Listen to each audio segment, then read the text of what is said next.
Dr. Diandra Leslie-Pelecky, who writes a blog called Building Speed, and one of the smartest people that we know when it comes to all the ins and outs and the physics and such of the racing world. Welcome to the show.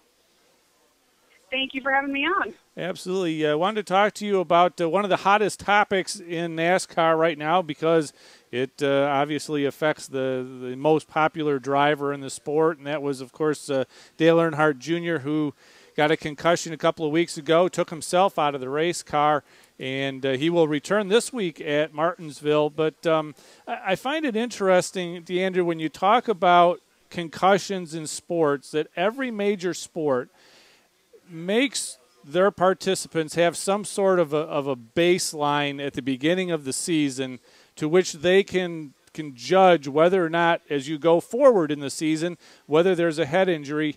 And every sport has that except for NASCAR, probably one of the most dangerous sports. Talk to me about why, in your mind at least, they don't. And then let's talk about concussions and how to spot them, how we know what's going on. Yeah, well, I might disagree in terms of concussions with your assessment that NASCAR is the most dangerous sport. I actually think hockey and football probably are, because one of the things that we're just understanding about concussions is that if you have one, it makes it really susceptible when you have another. And in NASCAR, it's pretty rare when a driver has two really hard hits in close proximity. In football, these guys are getting hit every 30 seconds, 60 seconds. Okay. So those may actually be more dangerous than NASCAR. Okay.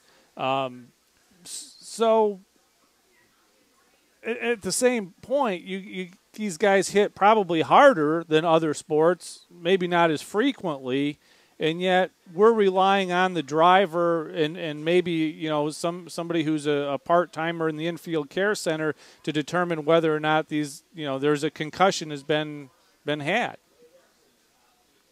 Yeah, that's definitely true. A concussion is really difficult for doctors because it's one of the few physical situations you're going to have in which a patient may or may not be completely honest with you. And concussions it's not like a broken arm, or a scratch or a cut. You can't just look at someone and say, oh, he's got a concussion. Okay, Deandra, I want to. This is Charlie. I just wanted to jump in here for a minute because I'm a general sports fan and a big Detroit Lions fan, and the Lions have a very high-profile player named Javid Best. His third year in the league, had sustained a concussion his senior year in college, so it was a concern when he came out. Then sustained another concussion last Thanksgiving at a Lions game against whoever they were playing, I think Packers maybe. And he's not been allowed to play yet. He's been evaluated several times according to what we read in the media, but it just doesn't seem. What do you know what the protocol is? What are they looking for in a player? Do they look for something different in a player like Best who's had multiple known concussions than they would for somebody who's had only one? Are they looking for for more responsive results, or is it the same? Well, you're looking for recovery of what you had before. So we all function at different levels. One of the really strange things about the brain is that it's one of the few organs that is very dependent on not only mechanical things, but also electrical and chemical.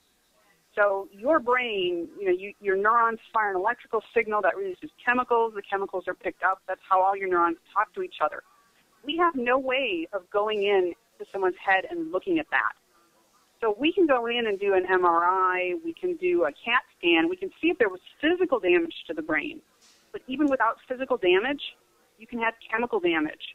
And so it's sort of like if you have a blizzard and it doesn't bother any of the houses, but it wipes out all of the electrical power. It's the same thing. So are these tests that the doctors are giving to athletes who have been concussed, are they more anecdotal tests? I mean, is it not something that they can plug them into? It doesn't sound like. Is this a panel? Actually, okay, I'm sorry. Go ahead. No, it's actually you sit in front of a computer terminal, and there's probably the best-known test is called IMPACT, which was developed by folks at the University of Pittsburgh Sports Medicine Concussion Program just up the road from me. and you sit in front of the computer, and they're basically throwing things at you to think about. So one example, they'll give you 12 target words to memorize. You see the words for about 3/4 of a second each, and you see each word twice. They then give you 24 words, 12 of which are the ones you saw, 12 are similar, and when the word comes up, you're asked to respond, is this one of the words you saw? So that's an example. They do that for words, they do it for letters, colors, symbols. Each one of those exercises tests a specific part of the brain that has to be working in order for you to successfully complete that exercise. And I went through a demo of it. The good news is I found out I do not have a concussion, but I have to tell you that after 20 minutes of that, I was exhausted. I mean, you're being asked to multitask. You're being asked to concentrate really, really focused for a long time. It's not just sort of sitting there and saying, raise your left hand, raise your right hand. This is really testing all the different parts of your brain to see which parts may be missing a connection. Well, going back to Steve's original point that at least most sports seem to start with a baseline for their players. I don't know this. I'm believing what Steve's said. Oh, you're believing me? Yeah. And that NASCAR did not have a baseline for Dale Earnhardt Jr., for example. How are they? Are they just going with what the computer says a baseline should be for a 39-year-old, man in good condition, or how are they doing that?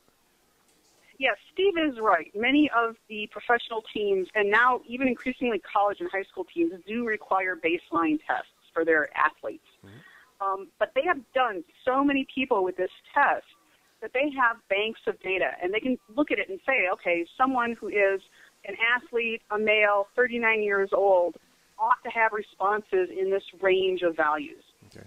And if you're outside that range, then there's a problem. They can also then, when they came back and retested it, what they're looking for is a change from immediately after the concussion to today. So it's not as useful if you don't have the baseline, but it's still a good way of measuring whether the brain is repairing itself. Okay, they put Dale Earnhardt Jr. in a race car and had him run around a racetrack for 120-some-odd laps yesterday. What were they looking for in that particular instance?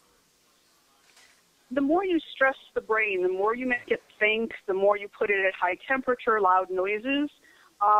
If you're still concussed, those kinds of stimuli are going to be problematic, more problematic than if you weren't concussed. So when you have a concussion, they actually tell you things like, you can't watch TV, you can't read, you can't do video games. And that's because your brain needs time to repair. It can't handle the noise. So putting him in the car gave him a chance to make sure that getting out there in sort of high-stress conditions wasn't going to bring some of the concussion symptoms back. And how would they monitor that? They would probably do the impact test again after he got out, because you can carry this thing around on a laptop. Okay. But then also the physical symptoms, the headache, the dizziness, things like that. And again, you have to rely on the driver to tell you what it is they're feeling and to what degree. And on one hand, that's very subjective. Do you remember how you felt 2 weeks ago? I don't. And on the other, I know he wants to get back in a race car. Right. Yeah.